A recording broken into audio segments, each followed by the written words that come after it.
สบายดีขอต้อนรับสู่ผลชาแนลวันนี้เราอยู่กับซาดาเครื่องฟอกอากาศในรถเหตุการณ์มันเกิดขึ้นจากว่าตอนเนี้ยประเทศลาวเจอมรสุมฝุ่น PM 2.5 แล้วหมู่ๆเลยพากันสั่งเครื่องฟอกอากาศมาได้จีนมันมีเครื่องฟอกอากาศสำหรับในรถนำเขาก็เลยว่าตัดสินใจสั่งมาลองเบิงแล้วมื้อนี้เขาก็เลยสิมาเฮ็ดคลิปแกะกล่องให้เบิงมาเครื่องฟอกอากาศนี่ของเซี่ยวมี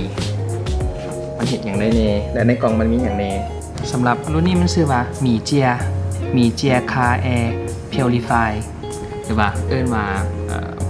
มีแอร์คาพิวริฟายนั่นเองมาแกะกันเลยมาข้างในสีนี้คู่มือวิธีการติดตั้งการดาวน์โหลดแอปตัวนี้เป็นสายสากไส้ไฟของแนวสูบกรอกยาในรถสายยาวๆเลยมันยาวเพราะว่ามันน่าจะได้เสื่องสายคล้ายๆกับสายของกล้องที่จับอยู่หน้ารถเนาะดูดีเลยแหละมันดูดีเลยนี่แมนอย่างละเนาะอันนี้ไม่ให้แผ่นดำๆเดี๋ยวต้องเบิ่งคู่มือว่าเอาไว้ใส่ยังโอเคช่วยจับกับหลังโบ๊ะนี่เป็นตัวเครื่อง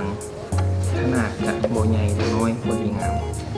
นี่แหละสรุปในกล่องแล้วก็จะมีตัวจับมัน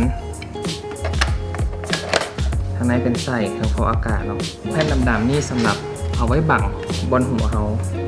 ถ้าสายมันหัดมาข้อนี้เอาไว้บังหัวลักษณะจะเป็นแบบนี้นี่แหละมันเครื่องฟอกอากาศในรถของเซี่ยวมี